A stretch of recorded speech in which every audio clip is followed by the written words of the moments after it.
We're living through an earthquake, aren't we? Night after night, as day follows day, we're hearing announcements and a whirl of news of great gravity that sends us reeling. What on earth is going on? This global virus sprung out of nowhere and now keeps us locked up in our homes. Right now we have multiple crises happening. A pandemic, a lack of infrastructure to manage it, and an economic crash on the stock market. It's like living in a disaster movie, someone said to me recently, concerned about their livelihood. The crisis is giving society a very big shake-up. We've often heard that people are just too comfortable in material terms and knew how the world worked, and yet a minute enemy we can't even see has upended our global society, our wealthy world, and shaken us to our foundations. Fragility arrived from nowhere. If COVID-19 has taught us anything, it is that we are not in control. So will people turn afresh to prayer and to God? Truly, this is a sudden earthquake. Not being able to take part in communion when we're not physically present to each other is a trial. We're denied the solace of the identity through a building, a worshipping community, being with others.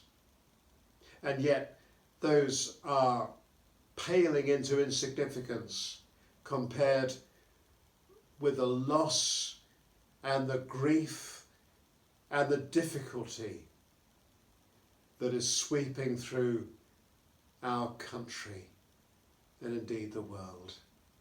This is an earthquake, and all those are minor laments compared with what's going on, and our hearts go out personally to those affected by this pestilence.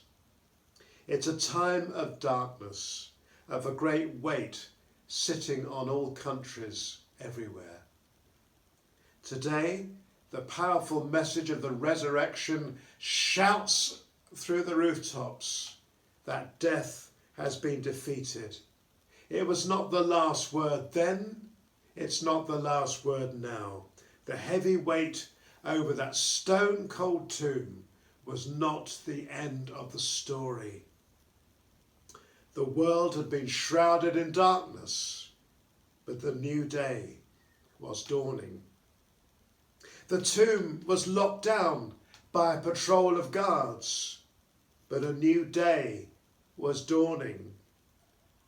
Disciples and good people were fearful and apprehensive, but a new day was dawning. There seemed no other endgame, but a new day was dawning. It was the rise of hope because it was the rise of Christ with healing in his wings. Despair and death were shattered. I believe, though I can't prove it, that people of faith can stand in this day of testing because they have done the spiritual stockpiling that gives them assurance. I may say that the evidence Jesus really did come back to life is surprisingly strong. Right now, all governments everywhere are drawing on scientific evidence to steer them through this crisis. Scientific evidence is being used as never before. If you don't believe me and you're not yet a Christian, check out the evidence for the resurrection. It is surprisingly strong. Go and tell my brothers, said Jesus. All of us can come into a relationship with the living God who far encompasses the scale of this or any other crisis, yet who became so involved with us through Jesus. in the midst of learning new things maybe, or making new discoveries about ourselves, you and I, dear friends, can make the ultimate discovery that God knows us, he loves us, and he wants us to know him and love him. We could all face even death with an assurance in the resurrection. So why not open your inner self to Christ this Easter? The Lord who broke through the heavy weight can dispel the darkness in your situation.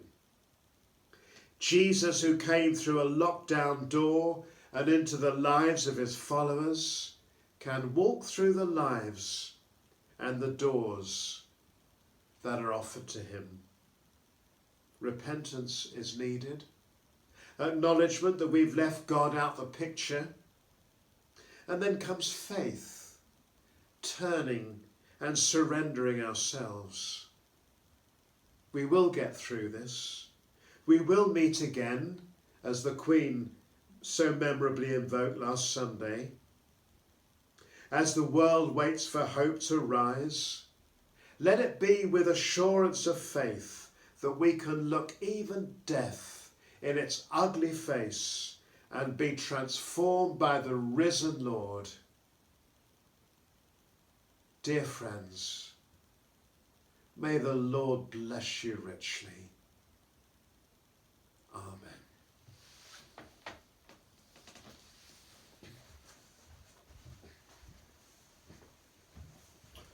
Amen.